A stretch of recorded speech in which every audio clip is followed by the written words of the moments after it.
지난 시간 저희가 다윗의 아들들 사이에 있었던 참 아픈 이야기를 해야만 했습니다.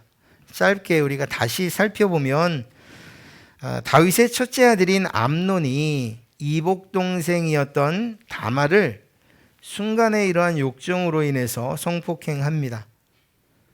그리고 그 동생을 품은 것이 아니라 자신의 욕심을 채운다면 문 밖으로 내쫓아 버립니다. 성폭행을 당한 채 쫓겨난 다말은 공주의 옷을 벗어버리고 그리고 재를 뒤집어 쓰지요. 그리고 얼굴을 가리고 통곡합니다. 힘없는 한 여인이 자신이 당한 일을 이런 방법으로 사회에 고발하고 있는 아주 눈물겨운 장면이라고 할 수 있는 것입니다. 다말의 친오라비는 다윗의 셋째 아들인 압살롬이었습니다. 압살롬은 여동생을 진정시키고 자기 집으로 데려가지요. 아버지였던 다윗도 이 일을 모를 리가 있겠습니까? 다말에게 행한 이 몹쓸 짓을 결국 듣게 됩니다. 그런데 안타깝게도 이 다윗은 암논을 어떤 방식으로든 징계하지 않습니다. 그저 한번 불같이 화를 낸 다음에 그것이 전부였습니다. 이 일에 대해서 어떤 사회사본에 의하면 다윗은 그의 아들 암논의 마음을 슬프게 하지 않았다. 그는 첫째 아들이었고 다윗은 그를 사랑했기 때문이다 라고 그렇게 설명하고 있습니다. 다윗의 이런 편애 그리고 한 인격에 대한 파괴적인 이 사랑은 결국 큰 대가를 치르게 되는데, 시간이 어느 만큼 지나서 압살롬이 양털 깎는 잔칫날에 아버지 다윗을 초청합니다. 그런데 다윗은 극구 사양을 했고 그 아버지에게 압살롬은 요청을 하죠. 그러면 암논 형님이라도 오게 해주십시오. 이 잔치에 꼭 초대하고 싶습니다. 그래서 그 암논은 그 잔치 자리에 가게 됩니다. 물론 다른 왕자들도 동행을 하지요. 잔치가 무르익었을 때에 압살롬이 신호를 했고 숨어있던 자객들이 나와서 암논을 결국 살해합니다. 자기 여동생에 대한 복수라고 말할 수 있죠. 어찌되었거나 살해를 모의하고 또 범죄했던 압살롬은 자기 외할아버지에게로 외가로 도망을 가게 되죠. 이게 불행 중 다행이라고 해야 할지 모르겠습니다만 다른 왕자들은 아무런 해도 입지 않고 그저 암논 한 사람만 죽게 됩니다. 일어나서는 안 될 일이 다윗 아들들 사이에서 일어난 것입니다.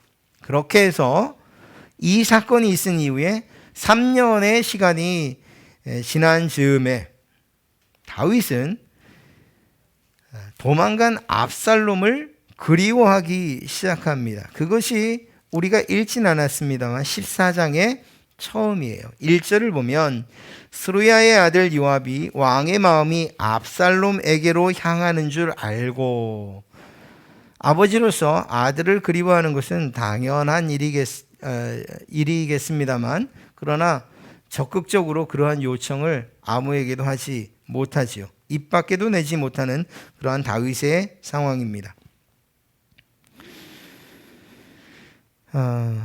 다윗의 이러한 마음을 누가 알아차리는가? 그 옆에 있었던 군대 장관 요압이 알아채고 혼자서 다윗을 위한 그러한 명분으로 일을 꾸미는데, 드고아에 사는 어떤 한 지혜로운 여인을 불러서 모노드라마를 하게 한 것입니다. 그리고 그 각본은 물론 요압이 써준 거죠. 너는 가서 이렇게 이야기를 해라. 마치 너의 상황인 것처럼 그렇게 이야기를 해라. 이렇게 말입니다. 마치 나단이 하나님의 명령에 따라서 다윗에게 나가서 가난한 사람의 양을 빼앗은 부자의 이야기를 했던 것처럼 이 여인은 겪지도 않은 꾸며낸 이야기를 마치 자기의 이야기인 것처럼 만들어진 이야기를 합니다. 그 내용은 이렇습니다. 여인 자신에게 아들 둘이 있는데 그 둘이서 싸우다가 한 아들이 다른 아들을 죽였다는 것입니다. 사건의 자초지정을 들은 집안 사람들이 형제를 죽인 그 아들을 법대로 처형해야 된다. 이렇게 이 어머니에게 자기에게 요청을 한다는 거예요. 자기를 괴롭게 한다는 것이죠. 그런데 어미에 대한 입장으로서 그 친척들의 요청을 받아줄 수가 없다는 거예요. 왜냐하면 비록 형제를 죽인 살인자이지만 그나마 그 아들이 살아있는 아들인데 그마저 이룰 수 없다는 것입니다. 당연한 어머니의 마음이겠죠. 그러니까 왕이시여, 나의 이러한 딱한 뜻을 받아들여 주셔서 제발 친척들에게 명령 좀 해주십시오. 살아있는 그 아들 죄 지은 것은 맞지만 너희 친척들이 그 아이를 해치기로 한 것, 해코지하기로 한 것을 멈춰라. 이런 조치를 취해달라는 그런 내용으로 청원을 한 것입니다. 여러분, 이 내용은 다윗의 지금 현재 모습을 너무나도 잘 묘사하고 있지 않습니까? 비록 압살롬이 암논을 죽였지만 그렇다고 해서 살아있는 자기의 아들 압살롬을 아버지로서 죽일 수는 없는 노릇인 거예요. 압살롬을 잡아다가 죽인다. 혹은 죗값을 치르게 한다. 그렇죠. 정의는 실현될지 모르지만 그러나 아들을 잃어야 하는 부모의 입장에서는 참 못할 짓이라는 거예요. 이 이야기 결국은 고민하던 다윗이 그러면 생각해보자. 너의 일, 그 여인의 일 어떻게 해야 될지 생각해보자. 그런 의미였어요. 이런 다윗의 반응엔 아랑곳 않고 드고아의 여인은 계속해서 이야기하고 결국 다윗에게 대답을 얻어냅니다. 어떤 대답이요? 여호와의 살아계심을 두고 맹세하노니 너의 아들의 머리카락 하나도 땅에 떨어지지 아니하리라. 내가 네가 원하는 대로 친척들이 내 아들에게 손대지 못하도록 그렇게 조치를 취해주마. 이런 대답을 얻지요. 참 집요합니다. 자신의 아들이 안전할 것이라는 왕의 대답을 들었음에도 불구하고 여인은 물러나지 않아요. 왜냐하면 이 이야기가 중요한 것이 아니고 요압에게 하달받은 목적이 따로 있기 때문이죠. 그것은 바로 다윗으로 하여금 압살롬을 용서하길 원하는 것, 그리고 데려오기를 원하는 바로 이것이 그의 목적이었던 것입니다. 사무엘하 14장 13절을 세번역 성경으로 제가 읽어드릴게요. 한번 들어보십시오. 그 여인이 이렇게 말하였다. 어찌하여 임금님께서는 하나님의 백성에게 그처럼 그릇된 일을 하셨습니까? 임금님께서는 임금님의 친아들인 왕자님이 이 나라로 돌아오는 것을 허락하지 않으셨습니다. 이러한 처사는 지금까지 이 종에게 말씀하신 것과 다릅니다. 임금님께서는 그렇게 말씀만 하시고 왕자님을 부르지 않으셨으니 이것은 잘못된 일이라고 생각합니다. 아주 당돌하기까지 하죠. 자기가 꾸며낸 이야기였고 그 이야기의 목적을 마침내 아주 단도직입적으로 이야기하는 것이에요. 압살롬 왕자님을 데려오십시오. 내 아들만 죽이지 말라고 친족에게 조치하지 마시고 정작 다윗 왕 임금님의 아들 그 압살롬을 예루살렘으로 데려오십시오. 바로 이거예요. 여러분, 이 여인의 이야기 가운데 어찌하여 임금님께서는 이라는 이 말, 예전에 밧세바 사건 때 나단 선지자가 다윗을 향해서 외쳤던 말 기억하십니까? 당신이 바로 그 사람입니다 라고 하는 이 말과 그 어감과 어투가 비슷하지 않습니까? 아마 다윗도 그렇게 느꼈을 것입니다. 당돌하기까지 했던 이 여인의 이야기를 다 들은 다윗은 결국 이 모든 일이 요압이 꾸며낸 일이라는 사실을 그 계획임을 알게 됩니다. 그래서 못 이기는 척, 그리고 바라던 바대로 요압을 불러서 압살롬을 예루살렘으로 데려오도록 합니다.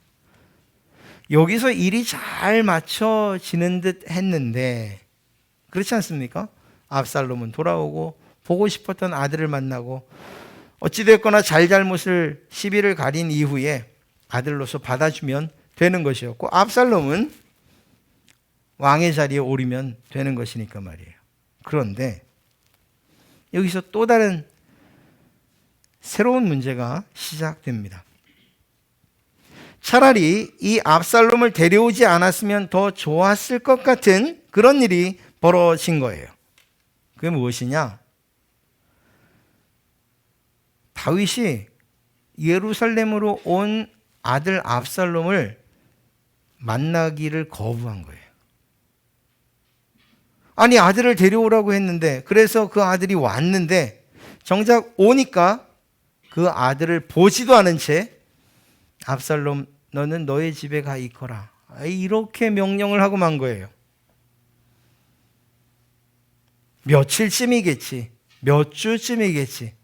아니에요. 이 시간이 2년이나 됩니다. 2년 동안 불러온 압살롬을 얼굴도 보지 않아요. 압살롬을 볼 용기가 없어서였는지, 아직 용서하지 못할 만큼 다윗의 상처가 깊었는지, 암논에 대한 사랑이 그것을 거부했는지, 아니면 막상 부르고 보니까 너무 쉽게 용서해 주는 것 같아서 그랬는지 정확히는 알 수 없지만 다윗은 끝내 압살롬 아들을 만나지 않습니다. 압살롬이 잘못한 그 살인 행위에 대한 책임을 묻고 더 나아가 그거에 합당한 징계를 해야만 했더라도 사실 다윗은 압살롬을 만나야 했습니다. 다윗이 압살롬 만나기를 거부하는 시간이 길어지면 길어질수록 아버지 다윗에 대한 압살롬의 실망과 그리고 수치심과 그리고 더 나아가 분노는 커져만 갈 것이기 때문이죠. 말씀드린 대로 그렇게 초조한 마음으로 기다린 것이 2년이나 됩니다. 안타깝게도 어찌되었건 간에 이 문제를 해결해야 되겠다라고 먼저 생각한 측은 아버지 다윗이 아니라 압살롬이었습니다. 결국 그는 자신을 불러들인 요압에게 2번씩이나 요청을 해요. 아버지를 만나게 해달라고 2번씩이나 요청을 합니다. 여러분, 이 상황, 다윗이 압살롬을 부르고 보지 않는 이 상황이 어디서 많이 본 것 같지 않습니까? 예전 압살롬의 입장에서는, 다말의 입장에서는 아주 끔찍했던 바로 그 사건 말입니다. 다말을 대하던 암논의 모습과 압살롬을 대하는 다윗의 모습이 거의 똑같아요. 다윗은 압살롬을 그리워했어요. 이유가 무엇입니까? 아들로 사랑했기 때문이겠죠. 암논도 다말을 사랑했어요.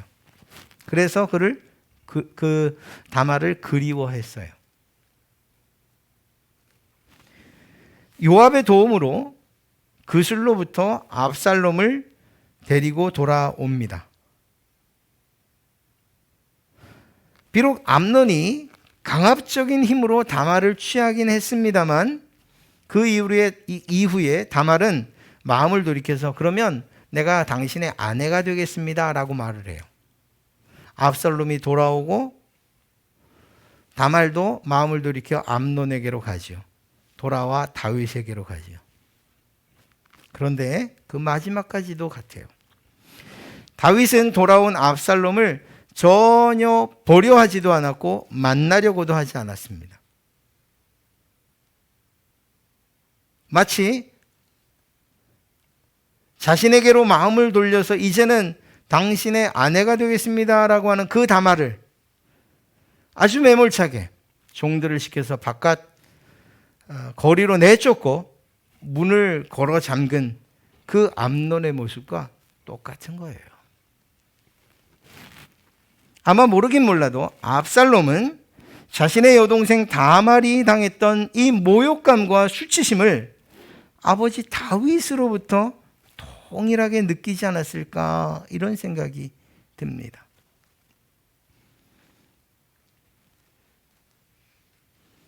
압살롬을 더더욱 화나게 했던 것은 무엇인가 하면 자기를 데려왔던 요압마저도 자기의 요청에 귀 기울이지 않는 거예요. 묵살해요. 한 번도 아니고 두 번씩이나 말이에요. 날 좀 데리고 아버지께로 좀 가다 오라고 하는 이 이야기를 묵살합니다. 그러자 결국 어떻게 해요?